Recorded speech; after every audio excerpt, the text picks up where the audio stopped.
ಜನತೆಗೆ ಮಹಾಶಿವರಾತ್ರಿ ಹಬ್ಬದ ಹಾರ್ದಿಕ ಶುಭಾಶಯಗಳು ಮತ್ತು ಸೇವಾಲಾಲ್ ಜಯಂತಿಯ ಹಾರ್ದಿಕ ಶುಭಾಶಯಗಳನ್ನು ಕೋರುತ್ತೇನೆ.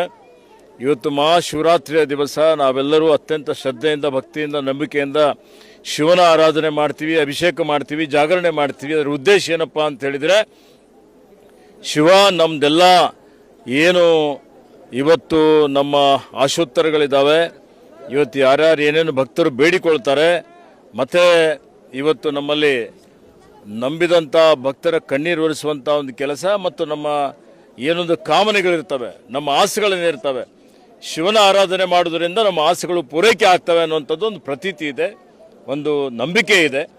ಹೀಗಾಗಿ ಲಕ್ಷಾಂತರ ಕೋಟ್ಯಾಂತರ ಜನ ಶಿವನ ಭಕ್ತರು ಇವತ್ತು ಆರಾಧನೆ ಮತ್ತು ಇವತ್ತು ಅವರಿಗೆ ನಂಬಿ ಭಾಳಷ್ಟು ಪೂಜೆ ಪುನಸ್ಕಾರಗಳು ನಾವೆಲ್ಲ ಮಾಡ್ತಾ ಇರ್ತೇವೆ, ಉಪವಾಸ ಇರ್ತೇವೆ.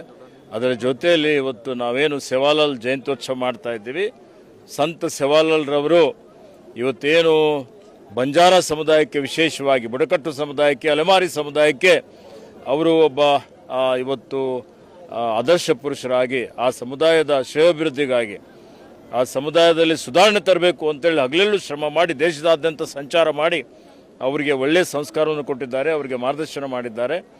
ಇವತ್ತು ಅದೇ ಕೆಲಸ ಮುಂದೆ ರಾಮರಾವ್ ಮಹಾರಾಜರವರು ಮಾಡಿದ್ದಾರೆ. ಬಂಜಾರ ಸಮುದಾಯ ಇವತ್ತು ಸಮಾಜ ಕಟ್ಟುವಂಥ, ರಾಜ್ಯ ಕಟ್ಟುವಂಥ, ದೇಶ ಕಟ್ಟುವಂಥ ಒಂದು ಕೆಲಸ ಮಾಡ್ತಾ ಇದೆ.